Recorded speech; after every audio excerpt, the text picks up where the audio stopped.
上個月咧就去咗屯門碼頭一帶參觀兩個嘅二手屋苑，但係見到啲團友就留言啦，覺得嗰兩個屋苑就舊咗啲啊。既然係咁，今集一於喺屯門南揾啲新啲嘅屋苑，就呢兩個啦。佢哋都係千禧年或者之後入伙嘅私人屋苑，我哋會參觀兩個嘅兩房放盤，尺價都係1萬蚊上落。睇完之後，大家都喺下面留言講下睇法，有機會獲得咖啡禮券。仲未 subscribe 嘅朋友就快啲訂閱我嘅 channel 同撳埋旁邊嘅鐘啦。南浪海灣同埋嘉悦半島都係位於而家嘅屯門泳池附近。之所以話而家啦，係因為之後屯門泳池就會搬走嚟騰出位置興建屯門南延線嘅新車站。嗰度會係第16區站，即係上次我哋提及總站屯門南站嘅前一個車站。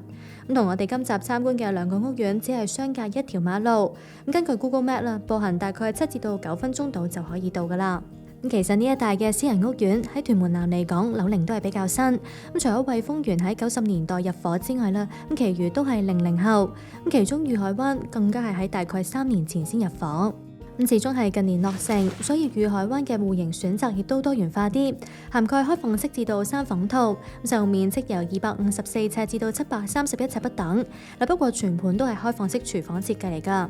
想要緊住嘅話，就要選擇風景園、南浪海灣、嘉悦半島同埋海淀軒啊。但係佢哋都只係提供2房同埋3房戶。由於風景園已經有34年嘅樓齡，唔係好符合今集嘅主題啊，所以我哋就集中睇睇另外嗰3個。普遍都係400幾至到600幾尺，唯獨係南浪海灣提供到800幾尺嘅3房套連工人套房更加。喺呢一帶嚟講咧，甚至可能屯門區嚟講咧，真係去到實用800幾尺，其實個選擇嘅屋苑唔係好多嘅。咁譬如你話碼頭區為例啦，碼頭區如果真係要上到800尺嘅私樓嚟講咧，咁啊係得邁阿密海灣嘅啫。咁啊另外如果你話呢一帶係得南浪可以提供到800幾尺實用嘅3房連工人房咯。咁如果你話嘉悦嚟講咧，嗰個入場費係會較低啲嘅門檻，因為佢開則係400幾尺，係啦，咁啊變相去入場費咧都得大概400零萬。咁因為你南浪去到500幾啦嘛，咁如果譬如海淀咧都要去到500幾甚至600萬度啦。就咁睇啦，海淀軒嘅面積其實係同嘉悦半島差唔多㗎。之所以會貴啲，其中一個因素就係戶戶都設有38尺嘅露台。喺呢一帶咧，就只有海淀軒同埋半新樓裕海灣提供。戶戶都開揚嘅佢個擺位，因為當時就係話佢南浪同埋嘉悦起晒，佢先再起㗎嘛，變咗佢起嘅時候都避開晒隔離咗有啲景觀。至於交通同配套方面，就4個屋苑都差唔多，因為其實大家都幾近下㗎，係海淀軒會比較近之後嘅新車站，同埋基座設有2層商場，提供超市同埋食肆等。南浪海灣都有條天橋接駁到過嚟㗎，佢同嘉悦半島本身就不設商業樓面，近近地有屯門中央廣場，但係嗰度嘅鋪頭種類同埋數量都比較少，都係一啲食肆、補習社同埋教育中心等小型嘅鋪頭。裕海灣落成之後咧，多咗啲地鋪㗎，以餐飲為主，都有便利店同埋食品店。但係如果想行街買嘢，又或者買鮮活食材嘅話，都係要搭車去返屯門市中心、屯門碼頭，又或者友愛邨一帶。喺2030年屯門南延線通車之前，居民出入都主要依賴輕鐵，再接駁屯馬線，亦都有小巴或者巴士選擇。而家就咁睇啦，呢度嘅配套就未算特別完善啦。但係隨住新車站出現，呢一帶都伴隨住唔少新規劃同埋建議。其中包括喺未來車站上蓋同埋毗鄰土地發展18棟樓高10至到45層嘅住宅大廈，總樓面面積大概33萬尺嘅4層高商場、幼稚園、社會福利設施、休憩用地同埋交通交匯處等。初步預計首期最快喺2039年落成，到時呢一度嘅居民就可以有個大型嘅購物商場行啦。不過仲有一段長時間先出現啊，而且日後呢度將會提供超過8000伙嘅住宅，容納到大概22000名住戶。加埋其他嘅項目，呢一帶將會越嚟越多人，或者會減少咗而家嘅寧靜。而喺工程進行期間，難免都會有噪音同埋沙塵，唔單止係車站一帶啊，仲有其他嘅位置都有機會影響到住戶，大家就要留意啦。今集我哋會先睇比較鄰近屯門泳池站嘅南浪海灣，由中國海外牽頭發展，2000年入伙，樓齡大約24年，係嗰4個樓齡少於30年嘅屋苑之中最早落成嘅一個。5座物業呈以 L 型排列，合共提供超過1200伙。原本絕大部分單位都可以享有屯門河、避風塘景同埋山景。但係隨住呢一帶不斷發展，多個屋苑相繼落成，而家或者就要去到高層單位先能夠享有比較開揚嘅景觀。其餘嘅就有機會從樓罅之間都可以望得到。所以代理就話啦，呢度向海同埋唔向海嘅單位造價相距都唔會話好大，只有大概5%。雖然景觀上或者會比起其他屋苑遜色，但南浪海灣嘅會所就係區內最具規模嘅一個，連埋園林佔地大約18萬尺，提供室外同埋室內游泳池、保齡球場、健身室、室內運動場同埋兒童樂園等多項嘅康體設施，所以仍然都有一定嘅吸引力。管理費就係每尺大概3個2。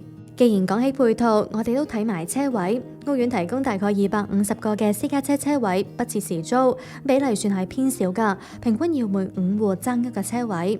代理就話，而家車位月租大概係3500蚊至到3800蚊，買賣價就係大概110萬起。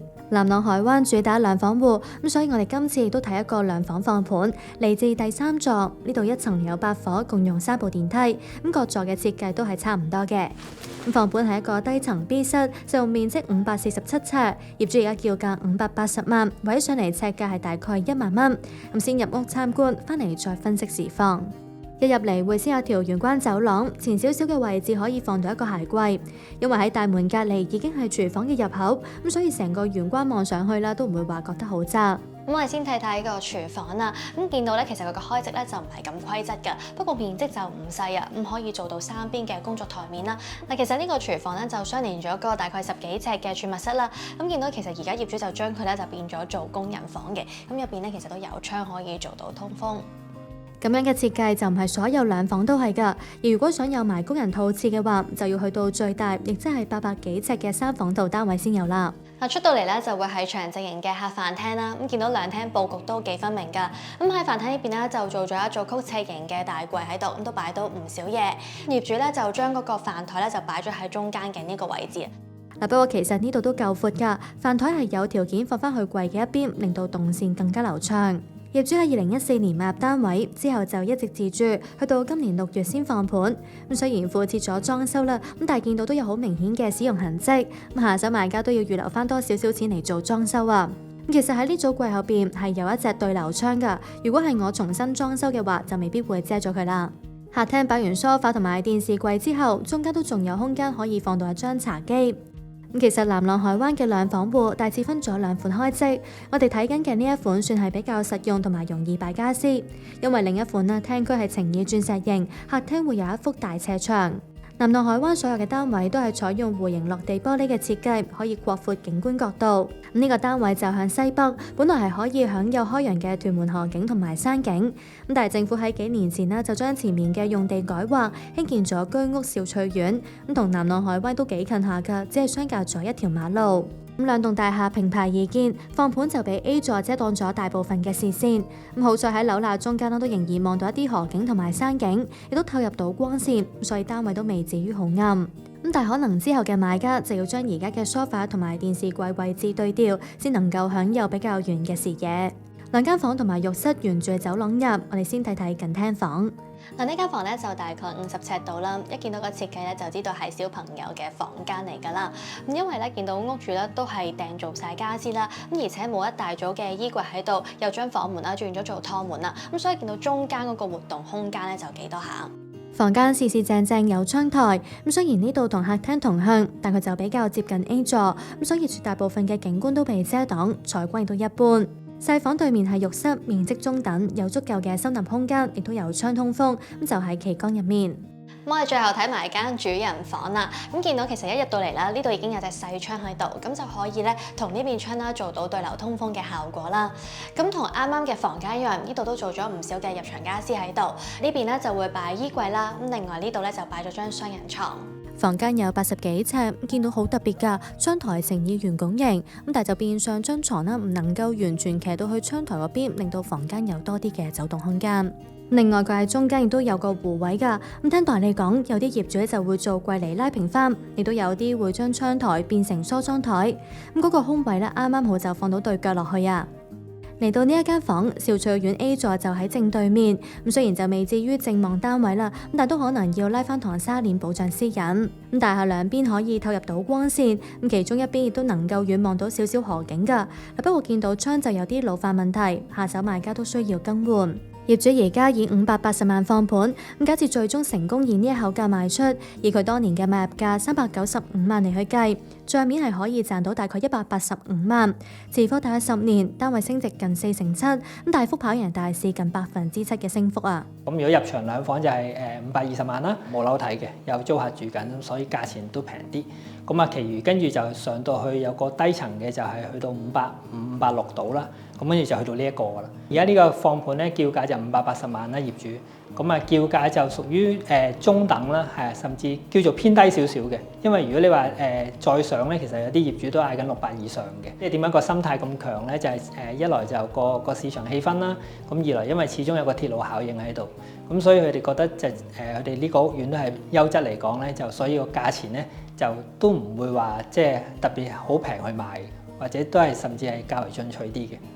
不過睇翻近期同類型單位嘅成交價，咁似乎咧都係喺500幾萬上落。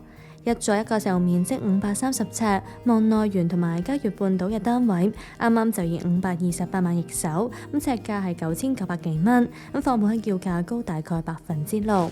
不過再睇埋4間銀行嘅股價，介乎563萬至到565萬，咁放盤嘅叫價都只係高最多3%，咁似乎業主都唔算係好進取啊。咁至於買家方面，減息之後，市場主要新造按揭實際利率為3.5厘。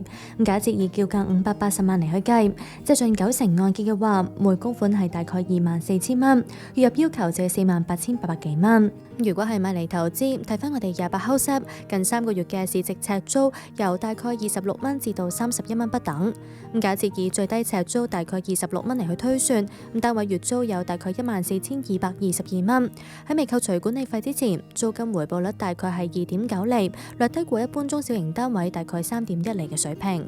咁但係就話而家屋苑有大概10個嘅租盤，兩房叫租由14800蚊起，三房就由大概18500蚊起。咁至於放盤方面就有大概60個，兩房叫價由520萬起，三房就由780萬起。咁睇完南浪海灣之後，我哋就轉個彎去睇嘉悅半島，由嘉華發展，2002年入伙，樓齡大約22年。咁相對於南浪海灣，佢嘅規模就細好多啦，只有2座，合共提供400幾房，所以佢嘅匯水都自然細啲。咁但都有齊戶外泳池、健身室、網球場同埋兒童遊樂場等嘅康體設施。不過因為伙數唔多，咁所以每尺管理費都會貴啲，大概3.8至到4.1。咁至於車位方面，亦都只有60幾個，另加幾個嘅時租車位。咁代理就話而家月租由大概3600蚊至到3900蚊不等。由於供應相對緊張，所以近2年都冇錄得過成交啊。咁之前嘅買賣價就係大概150萬。如果呢一帶相對都較之前我哋拍碼頭嗰度就緊張啲，因為每一個屋苑個供應都唔係太多。如果呢邊咧就有啲會租對面嗰個中央廣場，即係嗰個商廈咧，咁佢有啲二手放出嚟咧就大概係2500蚊度咯。咁但係就有啲人就唔中意係要轉好多層先上到停車場。咁但係當你冇車位嘅時候，就被逼都要揀嗰邊。咁雖然嘉悅半島嘅配套就唔及南浪海灣，但佢嘅景觀就相對優勝啲啦。附近都係以一啲比較矮嘅建築物為主，例如學校同埋宿舍。而前面嘅工廈層數亦都唔高，所以絕大部分中至高層嘅單位都可以享有開揚嘅景觀。向東南嘅會望向無遮擋嘅避風塘景，基本上全部嘅3房單位都係望呢一邊景㗎啦。而後排嘅單位就有部分會先望遊樂場同埋巴士總站，再望向樓景。不過都要留意啊，始終呢一帶都仲發展緊，景觀係存在變數㗎。好似巴士總站，政府就研究緊改劃為私樓用地，意味住日後嘉悅半島嘅後排單位係有機會要望近樓景。但究竟未來嘅發展對嘉悅半島嘅影響有幾大呢？暫時都仲係未知之數，買家就需要對到啦。不過喺呢一刻，佢嘅景觀同埋低冧心仍然吸引到唔少嘅買家。今次我哋參觀嘅放盤同樣係屋苑主打嘅2房，嚟自第一座，呢度1層有8房，共用3部電梯。咁第二座都係咁樣嘅設計同佈局嘅。放盤就嚟自低層 G 室，就面積463尺，已經屬於平層最大嘅2房啦。咁業主而家叫價440萬，圍起上嚟尺價係9500幾蚊。嗱，一入到嚟咧就係冇玄關位㗎，咁已經係望住呢一個曲斜形嘅客飯廳空間啦。咁所以如果要擺鞋櫃嘅話啦，或者就要喺呢一度咧打直擺一角啦。嗱，咁見到咧客廳咧都幾長下㗎，不過因為呢度咧就有個咧轉彎位啊，咁所以咧佢張 sofa 咧就唔可以擺喺呢個位置度啦，咁就要靠嗰邊牆身去擺。咁呢邊咧就可以咧用嚟做電視機牆。